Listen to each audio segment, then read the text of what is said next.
what the feds really done to me. 444 was the months that she sung to me. They stumbled me, I mean the trial was a rumblebee. The judge pulled a gun on me and asked me, what's it gonna be? I said humbly, bitch you add 'em up. Don't come to me no less than 12 and plus I'm mad as fuck, I'm stuck. I guess I hustle out the kitchen cause my crew don't do no bitching and on guard we do no stitching. First stop, Lewisburg Penitentiary. The structures of the legends and their words did me mentally. Secondly, my paperwork good, no checking me. Expect from me, respect from me, loyalty especially. Weaponry, I kept it tucked on the left of me in case some pig search or the ops try to step to me. Ray book a step down, but the same look. Wifey pass a different way, but use the same hook. I gotta fight, my endurance is my specialty. Became a shot caller for the pound, not just in my seat. Spig nights, 10 calendars, I did twice. Queens get the money, long time. You ever live behind wall. Them never fold, them never fall. Never been, we stand tall. Yeah, stand tall. In this world, all you got is your word. And your... Yo, y'all already know what it is. We back on the couch doing our ones and twos, man, in the studio, man, at the secret location. I want to thank everybody that subscribed, everybody that liked and commented on the previous videos. Keep supporting us. Keep following us. This is a movement. We're going to constantly grow. We're going to constantly build. And we want the team and the family to grow and build with us. As always, you know I got to have a word of the day or a saying of the day. And today's word of the day is perseverance. Perseverance is something that you use as a tool in life to get things accomplished. See, a lot of times you're looking to accomplish goals and they don't come easy. It don't just fall in your lap. The doors don't just open up. So sometimes you got to kick the door down. Sometimes you got to sneak in the side door. Sometimes you might even get through a window. Or you might have to have somebody in the room open the door for you. And that may take time. You might have to network. You might have to persevere a number of different things in order to get to that goal, accomplished. So in my situation, I always like to make it personal, man, because, you know, after coming home after all them years incarcerated, making the transition, it wasn't easy. Yeah, I had my wife to hold me down, and I had my moms that I can call and count on for certain things, but I hold myself to a certain standard. It's not easy to just come home after doing all what I was doing, having cars and money and freedom to do whatever you want to do, to come home, and now you got to ask the price. How much is those sneakers? How much is that coat? And when it's at your price ring, you got to walk out the store and not get what you want. But knowing that there's a goal, a bigger goal to accomplish than sneakers or cars or jewelry or clothes, you got to persevere and endure the struggle and all the things that come before all the things you want. And that means hard work and dedication. And perseverance is the key. That's one of the tools that I use to get me to where I am right now. And before I get into all of the things that I would like to talk about as far as with me, let's get into the agenda of the day. Today is a special day, and we got a special guest today. And this is an interview that's going to be different from the others, because today we interviewing an individual that's going to play me in the TV series. So I don't know what to expect from this interview. I can't tell you how I'm going to carry this one, because it's going to be a little different. Ain't no script, ain't no predetermined questions or answers or none of that. We coming to you live, raw, and uncut with my brother Sean Morgan from Philly, man. Good brother, man. When I seen him at the casting, man, I said there's something unique about this brother, man. And when I look in the mirror, I don't see him as my twin or my reflection, but his characteristics and the way he carried himself and the way he read his lines and the way he did what he did, I said, yeah, I can identify with that brother. We're going to give him a shot. So don't expect when I bring him on that we're going to look like twins sitting on the couch. But just know that this brother got what it takes to deliver from what I've seen, man. And I'll let y'all be the judge of it. Leave your likes and comments at the bottom. We're about to take a quick break, pay these bills, and we're coming back with my brother Sean from Philly. Ooh. Welcome to the vibrant world of the brand new So Ionic Botanicals website. Are you ready to take your health to the next level with us? If so, let's dive in and explore our exciting new website together. First, let me introduce you to our premier product, Nessuit Nectar Stingless Bee Honey. With raving reviews and testimonials, which you can watch right here, Nessuit Nectar is a must-try item in our collection.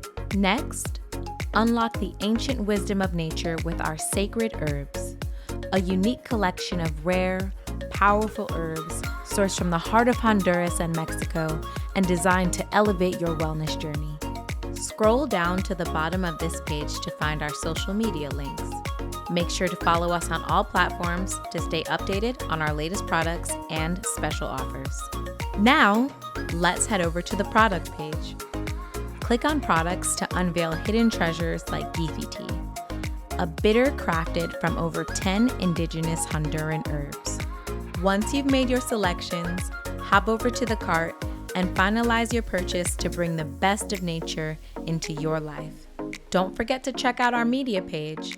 This is where you can subscribe to our Patreon and YouTube for exclusive content on various health topics.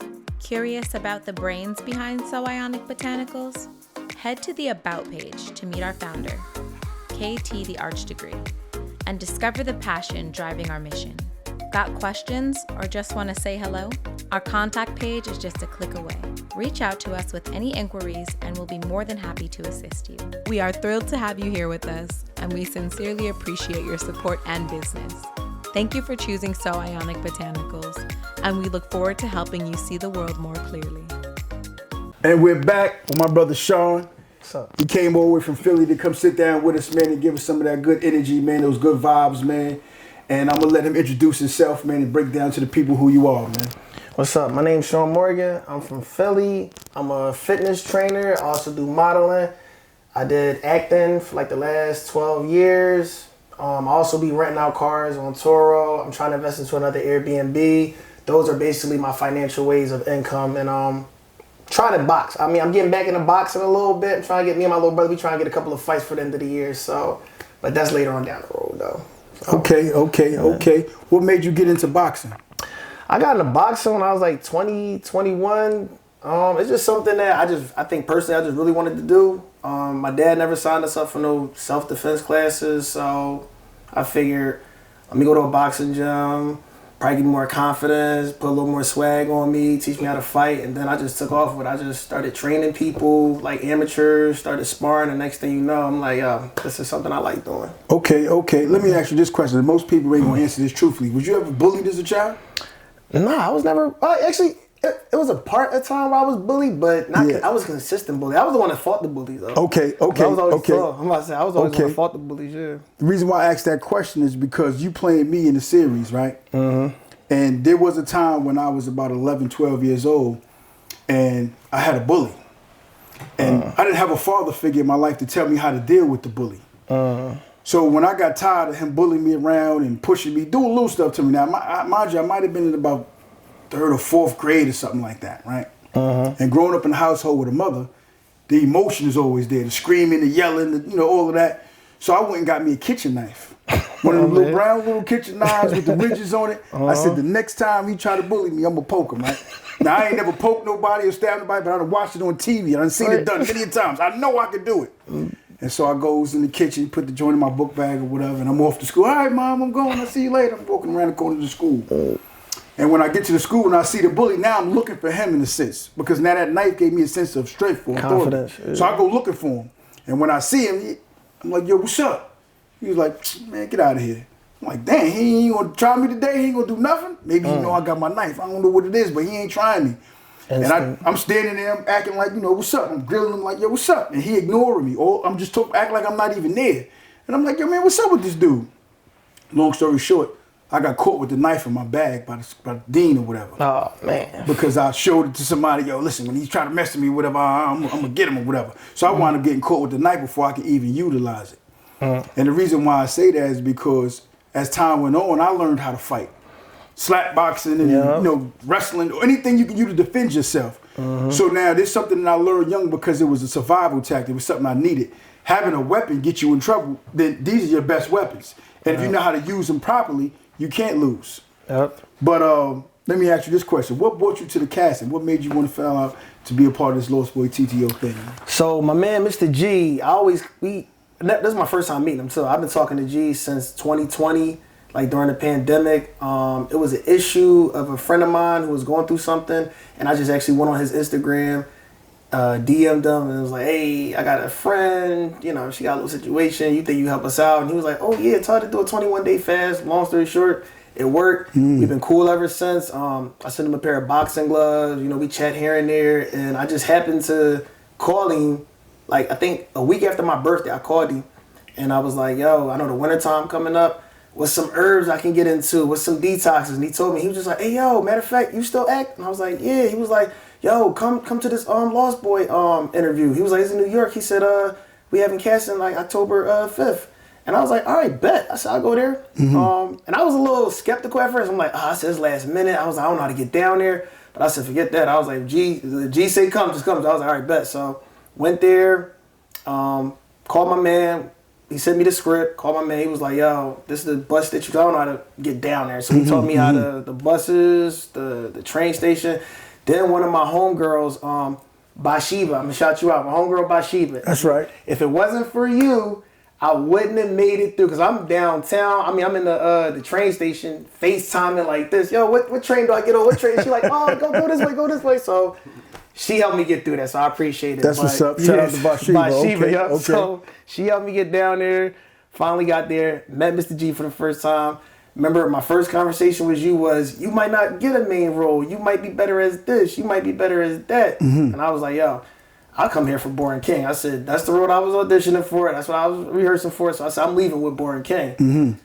Luckily, I didn't, because I'm get to play you now. So when I went to, and I don't even know if y'all noticed, I was nervous during the audition too. I was like, yo, they probably see me like shaking. They might have seen me like miss a word. But once I did Born King, I felt confident. Then I did hear somebody say, yo, he could be Supreme. He could be Supreme. And then I started getting goosebumps. I was like, oh man. So he was like, yo, give him Preme lines. And I'm like, no, I ain't studying Preme lines. So I did what I did. And like 5-10 minutes later, I texted G. I was like, yo, G, how did I do? He was like, you killed that job.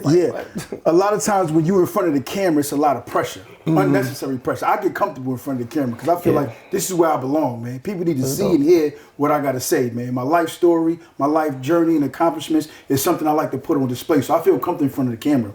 But one of the things I noticed about you that was different from some of the other ones that auditioned for me was your naturalness. It flowed natural. I'm not a theatrical individual, but I'm very specific. And when you're dealing with me, you'll eventually start to feel that genuine energy because it's consistent. It doesn't change. It's not off on Tuesdays and then back on Friday. I'm the same way, but I'm always growing, always building. Preme's character back in the days didn't know none of these things. So the role that you're playing of Preme right now, it's not the elevated Preme that knows all this information. He's a go-getter. But he's smart, he's intelligent, but he has little experience. I was a chain snatcher from 13 years old until I got incarcerated. So I really wasn't a world criminal. I was locked up with some world criminals that knew some worldly things and how to take care of their family by getting money through crime. But I wasn't that. I was having fun. I was in junior high school and in high school, snatching chains, knocking people out, doing just regular crazy stuff that was normal to us. It wasn't about money. It wasn't about cars, clothes, jewelry. It was about just having fun. Shout out to my man Jamal, man. We used to be in the hallway screwing out the light bulbs, knocking people out just to see who arm is better. Because I refused to be the one that's on the other end of the bullying. I didn't become a bully, but I refused to be the guy that they wanted to bully. Because when you see me now, you're like, nah, I don't think I'm going to try him. And then if you did, just like that kitchen knife when I was younger, I kept a razor on me, and I was very fluent when I would use it because my thing was I'm too light skinned, I'm too pretty to get scarred up and beat up. So I'm not taking a loss, man. And if worst come to worst, me and Jamal gonna jump you, man. I mean, those are just the facts. We're gonna jump you, and that's gonna be that. But the development of this character that you're about to play, man, it's a hell of a ride because there was a lot of pivotal moments along my path that shaped and molded my mind state and the direction that I went to. After adolescence, I came home from prison. I felt like, man, I'm grown. I'm God body. I got knowledge of self. I can do anything now. But I ain't had no money. I ain't had no job. I ain't have no stability. So it was the type of situation like, what do I do now? Anyway, I started, doing things here and there until I met my brother Star. And that changed my life in another direction because we had different conversations about life. And it was like, man, you're looking at life from a small point of view. You got to broaden your horizon, think a little bit more broader. And I'm like, man, this dude is crazy, man. Because I'm good where I'm at. I could be better, but I'm good. Ain't nobody after me. I ain't tripping. I ain't looking over my shoulders, but I do what I do. And then when he opened up my eyes to another point of view, which is reparations. See, a lot of people don't even consider reparations because we think that's a myth or a joke. We're not owed nothing, but we are. And when he explained it in his own version of what reparations was, I bought into it. And that's what took me to the next level of height of now I got to go get what's mine. So when you reading the script and you seeing the storyline about how we robbed all of these banks and how we did all these different things, the mind state wasn't bank robbery. The mind state was reparations. If I come in your house and steal all your money and take your clothes and take your chain and I take it to my house, what you gonna do? I'm gonna try to go back and get it. If you can get in my house, you gonna come in and go get it. Okay. So now that's the same scenario. That's the mind state. They took something from me and my ancestors many moons ago, and now I gotta go back and get it. Damn, that's deep. So during my incarceration, a lot of people ask me like, yo, why would you keep doing that? Like, what you got away with the first one? Why the second one? Why the third one? Why the fourth one? I couldn't explain it to them because they wouldn't understand it if I told it to them because they not thinking reparations. Most of them was locked up for drug dealing, gangbanging, shooting our own people, robbing our own people. So now they not looking at the same mindset I'm looking at. I wasn't going out there thinking that maybe it's going to be about millions and millions of dollars just for me. Nah, it's for me and my family. How do you take on that role now? Dang, that's a lot too. Yeah, I just dropped a lot on you, man. I'm about to say, wow, man. As far as playing you in that scenario, my gosh, man. The way I look at it, I like the mindset. That mindset of is owed to me, so it's already mine. I think I can embody that like the most because that's a motive, that's the narrative right there. It's not for the thrill, it's not for, like you said, it's not for the money. It's more so for the respect and the foundation. Like, yo, this is what we had to go through. I'm breaking the chain. Like, this ends on my platform right now. Like, I'm starting a new paradigm and I'm shifting how we move instead of just like you said, let's kill our own people, let's drug deal, let's gangbang. Like, nah, this is more of a plot and a twist to it and a reason behind it. It's not senseless. And mind you, I mean, this is probably the path that you probably didn't want to choose, but like a lot of times, this is what young men at that time, this is what they was exposed to, especially if you ain't got a father figure. Like, I couldn't even fathom living that life because I always had a father figure in my life. So I always had a father. I had a stepmom, but I never had like a mother, like my own mother. She's still alive, but I never had like, you know, she wasn't around like I wanted her to be. But my dad he made sure I wasn't in the streets. He made sure I wasn't hanging out with the wrong people. Tough love. That's all I can say for my dad, tough love. What's one of the most important things your dad taught you growing up? They taught me so many. One of the most important things my pops might have taught me, I guess, self-awareness, self-respect. If you want to do a job, do it right. To be honest, as a man, most of my life lessons, I gotta say, come from experience, man. I learned from experience. I can give my uncle, my dad, cousins, friends. Life taught me a lot. So it's like I go off of my own knowledge at this point. Like I said, since at a young age. What life experience lesson would you want to give to the people about you? Oh man, where do we start? Let me say, I've been homeless multiple times. I had to start over multiple times. It's funny.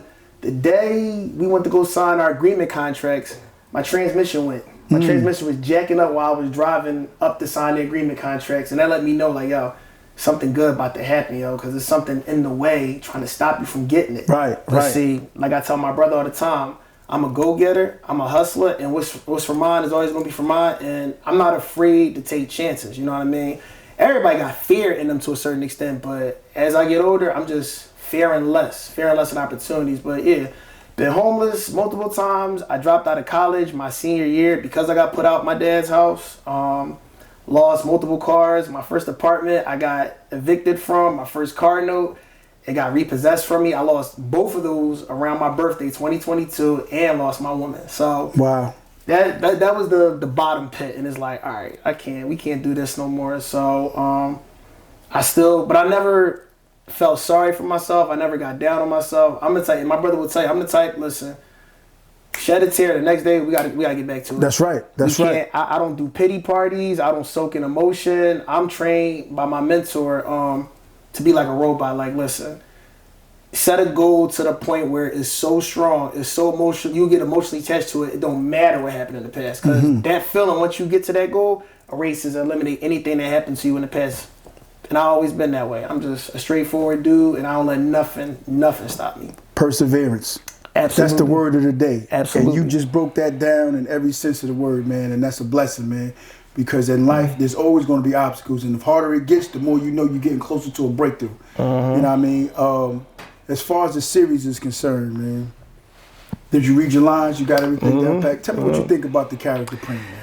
Man, so I thought, see, when I read the lines, I'm like, all right, this dude, I kind of see a Eazy-E. Like, when I watched Straight Outta Compton, Eazy-E wasn't really a rapper, but just kept things in line. But when I actually read it by myself and like, all right, don't compare him to no character, nothing like that.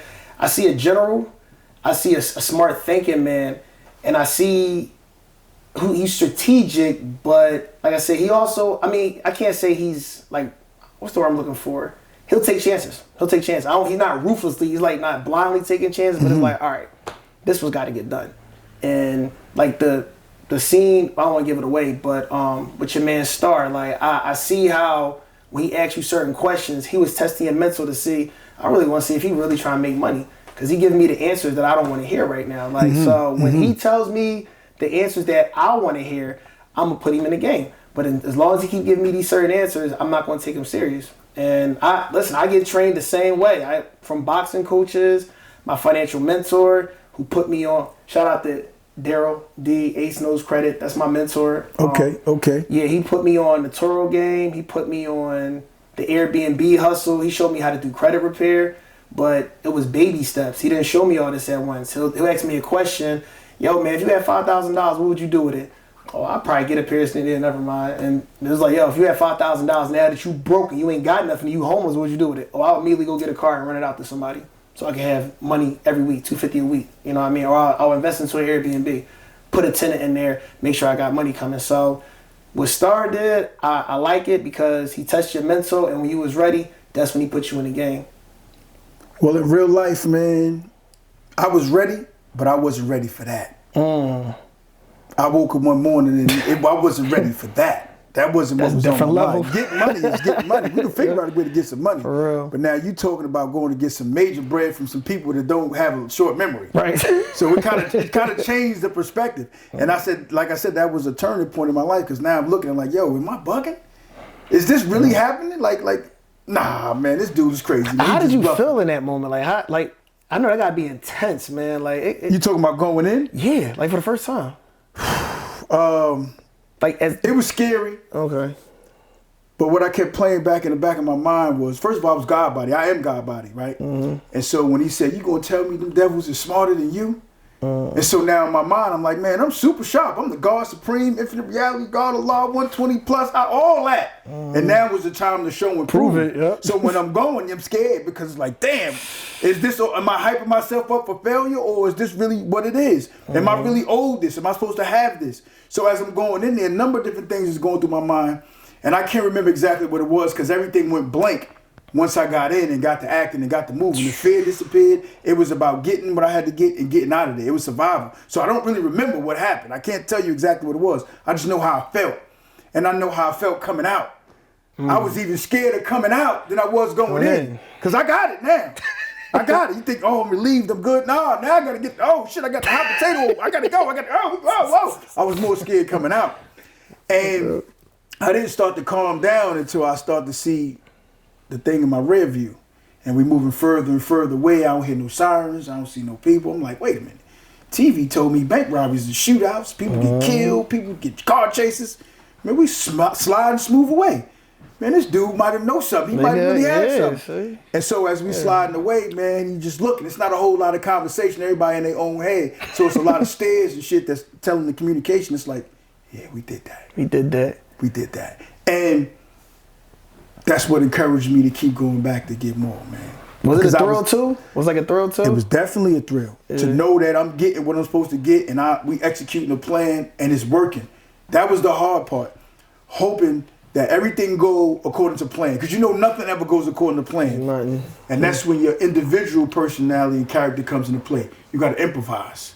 And I don't want to give too much of the story, but it was a lot of improvising, because it was 9 different adventures. It's a story behind every situation. It was always a hiccup or something. And even though they looked at like, oh, they were so great, they were so good, they was masterful, all that. Man, it was hell a lot of them times getting to the situation. But the acting of itself, when you look back at it, that was easy. Because nobody was killed. You got what you came for. Nobody was shot. It was a lot of things that the people looked at and they said, man, they doing something that's different. That's different from everybody else. Yeah. We didn't know that. Like I always say, I never went to bank robbery school. Right, yeah. So I don't know what's the right way, the wrong way to do it. Yeah. Getting away. Because that's all you was caring. He's going to do his part, I'm going to do my part, and we're going to get away. And my family was living pretty good, man. I didn't have business acumen. So how you had to mentor somebody to teach you how to do credit and all that. I'm 45, about to be 46 years old in a couple of weeks, and I'm just now getting my credit together. Credit wasn't even an issue. I stayed away from it. The first time I realized what credit was when I swiped my card when I was somewhere I ain't had no business doing, and they sent me the receipt at home. I said, oh, shit. They telling them where I was. I said, I'm not using the credit card no more. Because it said exactly where I was, what time, the whole I said, what? I said, nah, I'm just going to pay cash, but I'm not doing that. Because at the end of the day, I didn't have the full picture yet. So being able to come home now and tell the story and sit down on the couch with you, man, this is a blessing. This is easy for me. I was going to ask you, like, during the robberies, was it ever a time where you be like, all right, this one robbery will set me free for the rest of my life? Did it ever occur to you, like, yo, if I just do this last one, I'll be good? Or is it like, yeah, but I still got plans and futures to do X, Y, Z, so I'm going to need a little more money? That's a good question. Ain't nobody ever asked me that.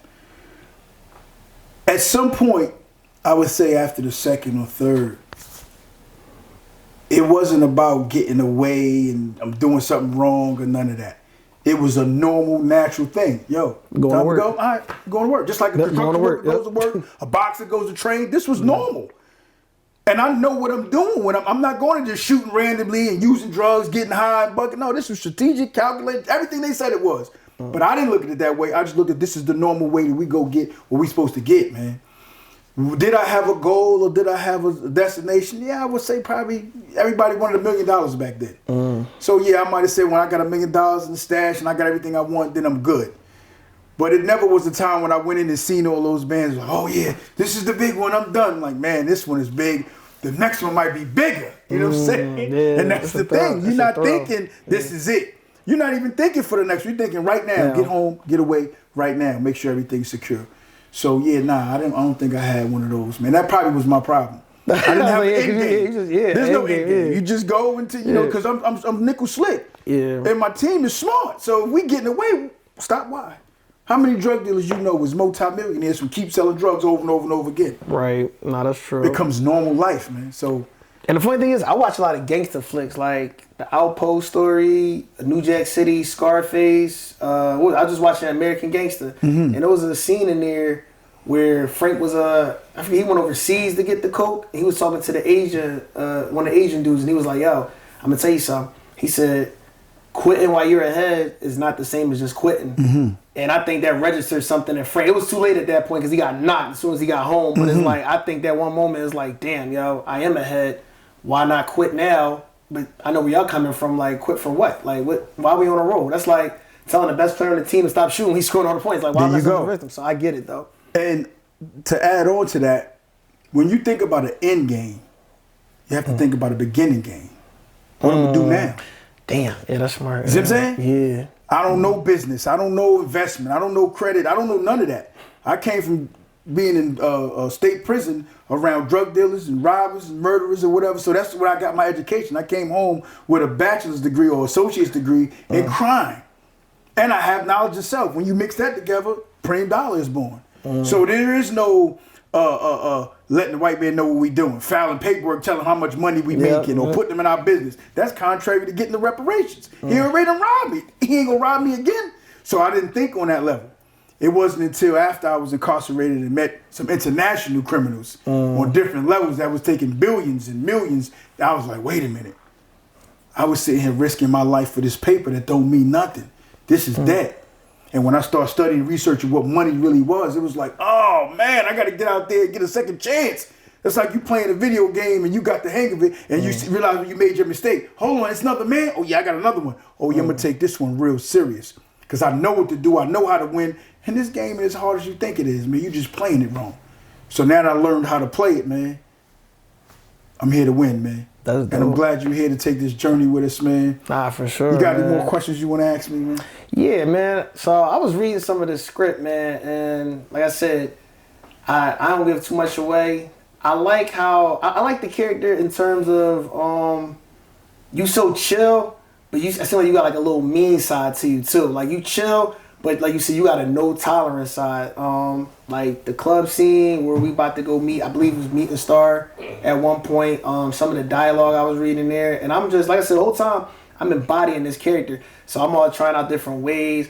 I'm like, yo, should I be more like, yo, listen, I need you to get this. So I'm just more like, nah. I said I'm thinking more of he might be on a more calmer side. That's why I said the first thing I think was like, yo, is he like an Easy E type dude? Like, cause Easy get busy when he get busy, but it's like on a ladies man, like fall back, chill. And I feel as though that's one thing that we got in common as far as like our personalities.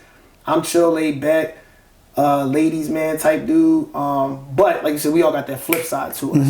You know what I'm saying? And how aggressive, or I say how official was that flip side to you? Where you just like, all right, listen, we're not doing this. We're not doing this. How many warnings do they got to get before the real Preme come out and be like, listen? Okay, with my guys, there is no flip side. It's always that way.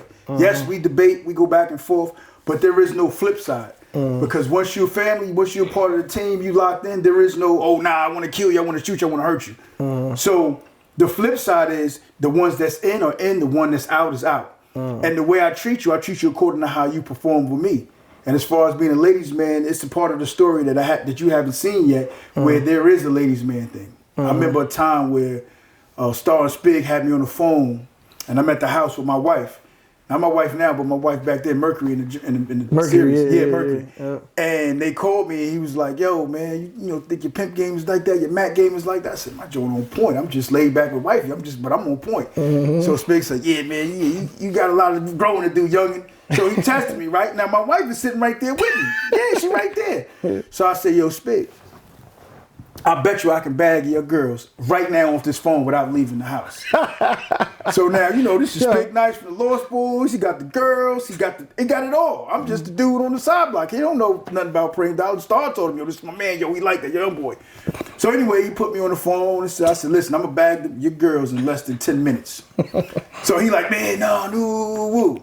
So he put me on the phone, and it wasn't even 10 minutes. It might have been maybe 6 or 7. And I had them packing up their stuff, coming to come get with me. And I'm sitting here with my wife the whole time. She looking like, yo, what did you do? And I got this. And they on the phone probably bugging like, yo, he just bagged all your girls, got them packed up. But the key to what I did, and it's the same thing I did when I was younger, is I learned the art of communication. You got to listen to what somebody's saying and how they're receiving what you're saying and immediately react. This is how you monopolize those. You have to immediately react. So now if you in a situation where you're trying to bag a girl or if you're trying to get the money out the vote, you got to know how to react to the person that's in front of you to get them to perform accordingly. I learned that in a box, in a cell on lockdown. I had put some work in, and I had 2 books in the cell with me, a psychology book and a Bible. Them 2 together, dangerous. It's a hell of a thing, man. That combination of religion and psychology wrapped into one with this lessons with the God body, man. Listen, man. I can talk the paint off the wall and then sell it back to the person that painted and tell them that this is the right thing to do. That's dope. It's more valuable now that it's off than when you put it back on. How is that? You'll find out in time to come. Right now, just take my word for it. I ain't never lied to you in the past. Well, I started man, you're right. Ooh. And so I can make that come into fruition and be everything I said it was. I learned that young. So yeah, I'm a ladies man. I got that down pat. And I'm more laid back than I am aggressive. Most people say, oh, you a big dude. And the people that don't know me think I'm intimidating because I'm big and I'm loud. I speak with authority and passion and aggression. And a person might be like, damn, yo, why he beefing him? Why he this? Nah, that's just how I communicate. So when you delivering your lines, especially when you with the guys, you real laid back and cool because I'm learning. All my guys is older than me. Star, Spig, Born, they all older than me. Most of all my comrades is all OGs. And I learn from them. I teach and I add on when I'm dealing with the younger brothers. You know what I'm saying? So all my young homies, man, they always say, oh yeah, Preme, man, he be teaching you, talking all this God body stuff, with his life stuff. Because that's what I do when I'm with the youngsters. But when I'm with my OGs, I'm mostly laid back. So yeah, you right. And another question, what if you can go back in time before you got booked, what advice would you give yourself right now? Oh man, wow. Before you go in and before you do your first robbery, what would you give yourself? What advice would you give yourself? You probably still do it, but what advice would you be like, all right, listen, if you do this, this literally gonna happen to you. If you can handle it, but yeah. I think I would put more safety measures in play. But you would still do it though. Definitely. Yeah, I mean, because at the time when I was approached with the idea, I was up. Like I was up, but I wasn't really up. That's like you just come in the game, you got a few keys, you feel like, oh, I'm the man. Then you find somebody that's getting tons, and he like, oh, that's crumbs. You could be broke tomorrow. So now I started to look at life differently in a way where there's nothing that I can't do if I don't put my mind to it and got the right team around me. The only advice that I would give is when we got booked, everybody had their own problems, their own struggle. Yeah, we had the same case, but you got to deal with your family. I got to deal with mine. And Mercury wasn't prepared for that pressure of me being gone. All my stuff still there. The feds didn't take nothing from me. All the stuff still there. They couldn't. They ain't have no evidence, which we'll get into that. They didn't even charge me with bank robbery. They charged me with conspiracy to commit bank robbery because they didn't have enough evidence to prove a bank robbery. That's how good we were, according to them. But my family wasn't prepared for that because they didn't know what was going on. So it's not like they knew, okay, if he get locked up, take this money, do this, get him a lawyer, get him an investigator, get this, invest that, take the car, put this up, sell it. They didn't know what to do. So everything just dwindled away. So what I would do is put a lot of safeguards in play, put some trust together, put some bank accounts together, get some real estate, get some assets, and then probably don't go out that morning. I mean, I probably would stay home. Oh, this the day the helicopter came. Oh, hell no, I'm not going, man. Nah, I don't care what they say. I'm staying home. Because nobody wants to go through the struggle. No. But if you got to go through it, you want to have a way to, to really endure it. Because it was rough, man. It was rough. I ain't going to hold you, man. It was rough on them more than me because I was more worried about my family than I am. Because I got my guys. The first part of my bid, we was in the county jail. I had Star with me. And I found out he was way tougher than me. I mean, he fighting every day. I'm like, damn, this motherfucker don't take no breaks. I wake up in the morning, he beat the motherfucker up about some trays. In the afternoon, he beat somebody up about this. I'm like, damn, the dude caught cheating the poker table. You know he about to beat him up. We got to run again and go for that. So my first part of my bid was like a initiation of letting people know we here. We here. All right, because we was in the county jail in New Jersey. We wasn't around none of our peoples. They knew who we was. They seen the news and all that. But it's like, man, who these dudes think they is, man? The cops looking for autographs. They trying to talk to us and give us attention. And we just being us. We from New York. You know how that New York swag is. We go anywhere. Man, listen, I ain't had that many fights or many physical altercations in my life because I usually can maneuver my way around it. Yes. I can talk, I can finagle, I can use certain things to get around the confrontation. But with Star, it was just go. And then before you can't stop, right? Like, oh, and he quit too. So it ain't like you, chill. Like, nah, he can't chill. He work out all day long. We called him Mr. Fitness because all he did was work out. He wake up, do push-ups, squats. I'm like, he working out already? Man, I ain't fucking with him, man. He bugging. I'm making sure I don't go even near him to think that I'm about to work out with him. So he always raised the bar, and you had to be on point. You had to be crafty. But then as we separated, and it started to mellow out, I started to come into my own and kind of like see, okay, I got to slow Tim. Nobody know who I am. They still calling me Preme because they don't know about Dolla, So I'm kind of adjusting to prison life, and I was able to make the transition. But yeah, the first part was definitely a roller coaster ride. It was an adventure, man. It was rough, but we was together, man.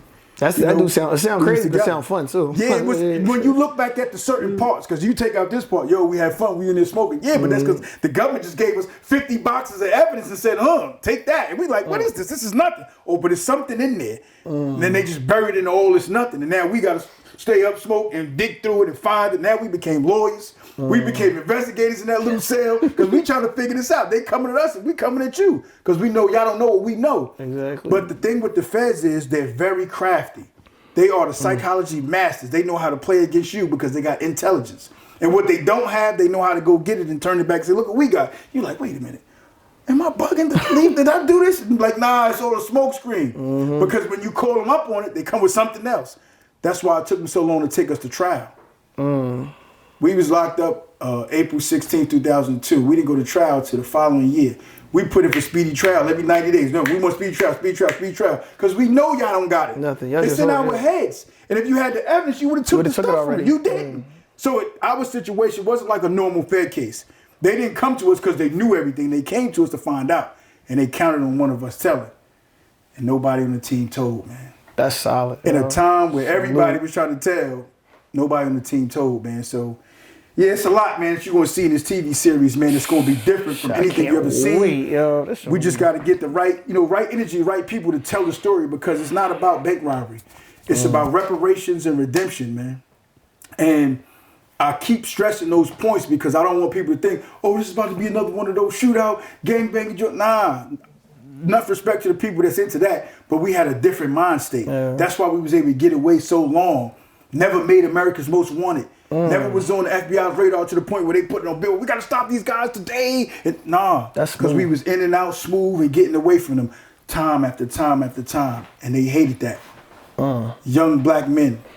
outsmarting us. Getting it. Yeah, got the nerd to outsmart us, man. So that was like a major thing for them. So it was man. personal when they got y'all. I want to say so, man, because when you start meeting the prosecutor and the judge and the FBI agents, like, damn, why y'all mad at me? I ain't did nothing to you.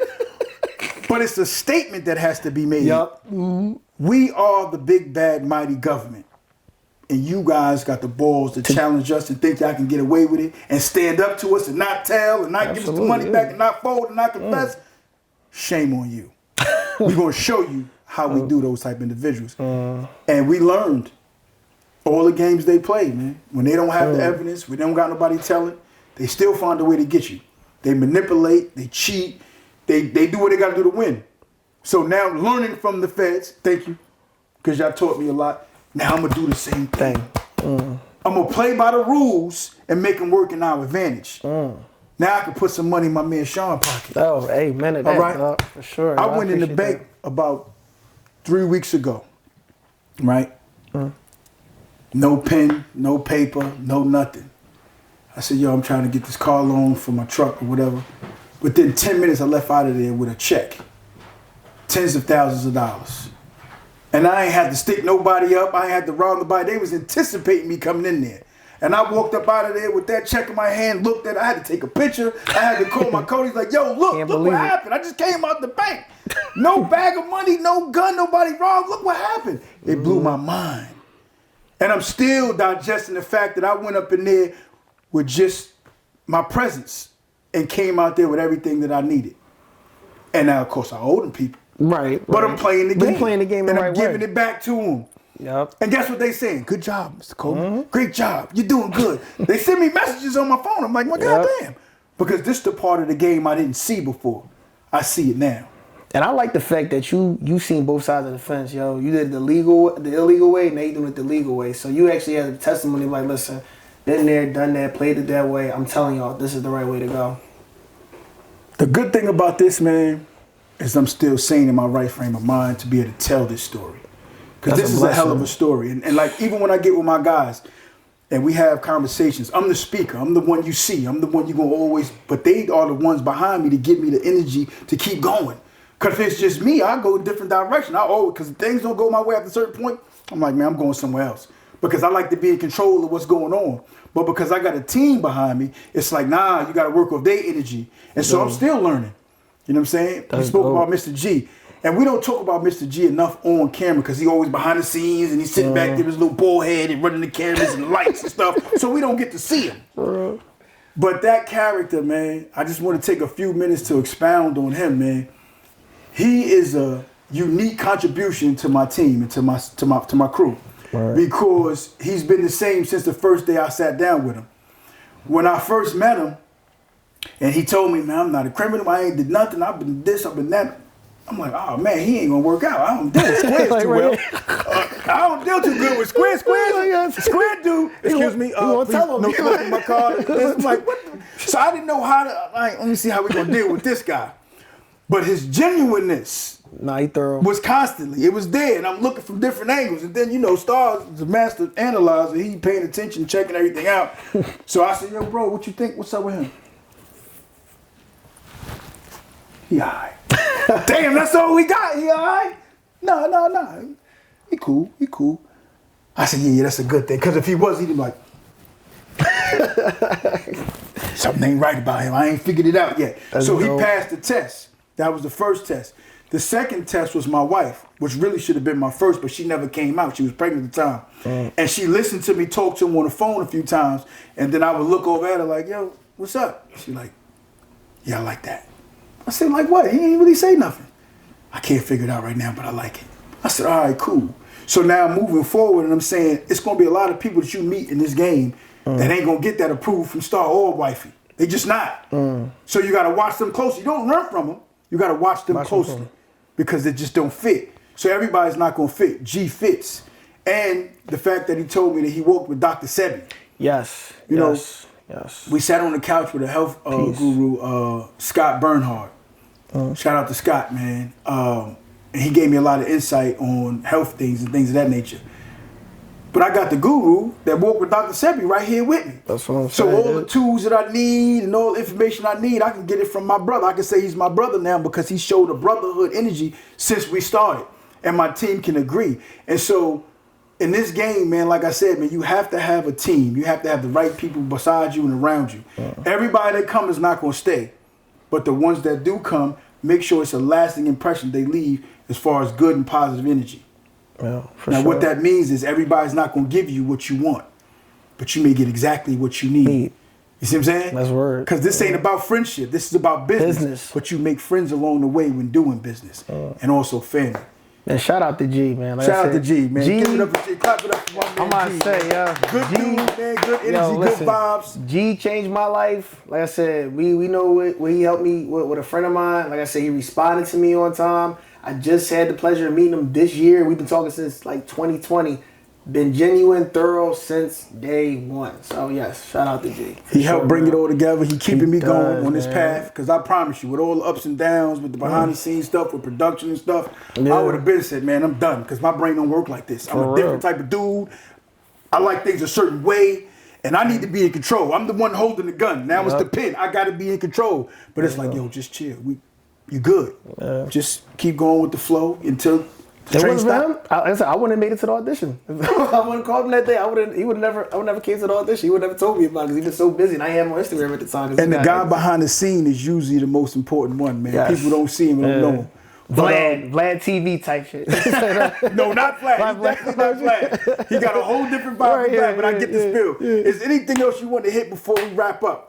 Nah, man, that was pretty refreshing. I got a good enlightened. Like I said, now I got a better mannerism of you. We've been trying to do this for like the last couple of weeks. And ironically, we didn't have each other's number. It was like a digit missing that I gave. And that's the only reason we ain't do this sooner than later. So, Right. but, Shout yeah, out to Almonique.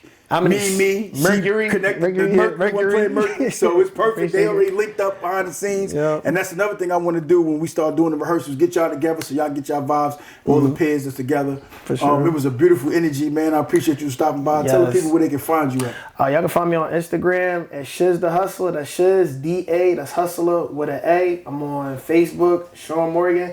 Shout out to my two best friends, David Young and my boy Kevo. Shout out to my little bro here right now, Isaac. I appreciate y'all. Shout out to my homegirl JD. This was for y'all. This was for the culture. 2025 is ours. No doubt.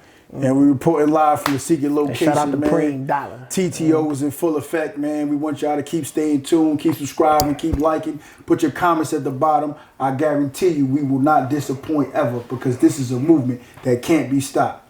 Ooh, ooh. I remember what the feds really done to me. 444 was the months that she sung to me. They stumbled me, I mean the trial was a rumblebee. The judge pulled a gun on me and asked me, what's it gonna be?